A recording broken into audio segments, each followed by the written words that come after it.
The fight for press freedom and exposing political fraud in South Korea has long been an issue, with media criticism journal Mediawatch standing at the forefront of these modern efforts.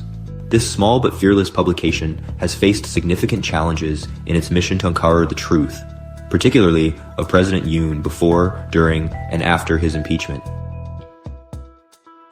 My journey began with Byun Hee-jae, the CEO of Mediawatch, an alumnus of my current university, Seoul National University. It was at his wedding, held on campus, where I had the chance to meet him in person. By this time, Mr. Byun was scheduled to serve another prison sentence for defamation against JTBC, one of Korea's largest news broadcasting companies. Many of his Mediawatch staff had also either served time already or were pressed with charges. This law of defamation, while uncommon in many countries, was being weaponized to silence opposing voices. I had been following Mr. Byun's story for some time, admiring his courage in challenging corruption and speaking truth to power. His dedication to, quite literally, risking his life to uncover fraudulent acts by the powerful solidified my desire to support his and Mediawatch's mission.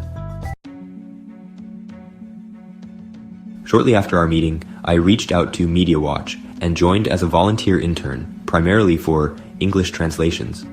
My role involved translating Korean articles on the fraud committed by Korean politicians into English to help Mediawatch reach an international audience, namely the infamous tablet manipulation case that ultimately solidified the impeachment of former President Park.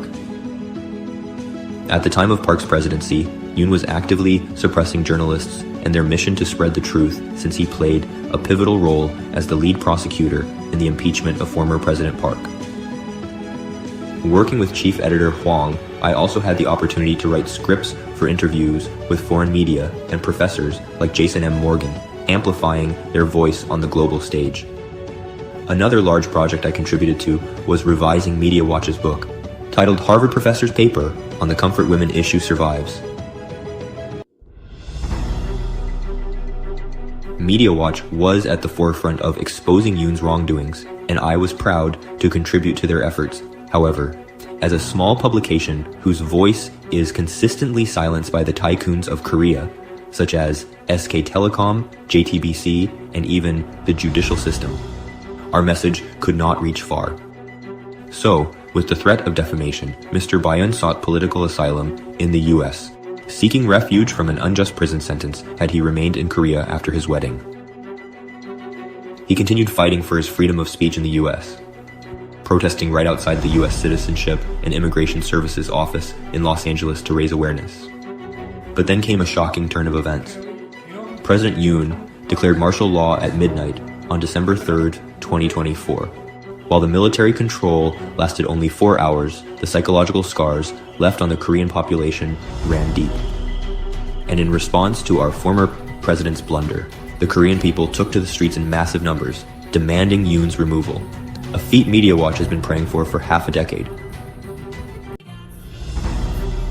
For 2 weeks, day and night, protests flooded the nation. I too joined these protests, standing shoulder to shoulder with others who refused to accept the erosion of democracy. Ultimately, the protests succeeded.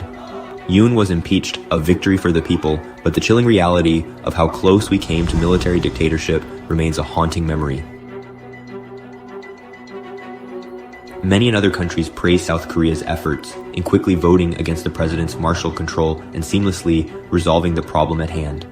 However, the battle may be won, but the war is still ongoing. Subsequent investigations have unveiled alarming details about Yoon's plans. Testimonies and reports revealed assassination plots targeting opposition politicians and journalists. Additionally, there were schemes to abduct opposition figures and transport them to an island near North Korea to fabricate tension and justify martial law for military control to combat North Korea. The chilling extent of these plans highlights the lengths to which Yoon's administration was willing to go to consolidate power. Yoon's attempt of not only martial law, but dictatorship and censoring of civilian voices is unacceptable. Mediawatch's unyielding commitment to exposing such corruption serves as a testament to the power of journalism in upholding democracy. For me, this experience underscored the importance of supporting those who fight for truth, no matter how small their platform may be. The stakes are far too significant to remain silent.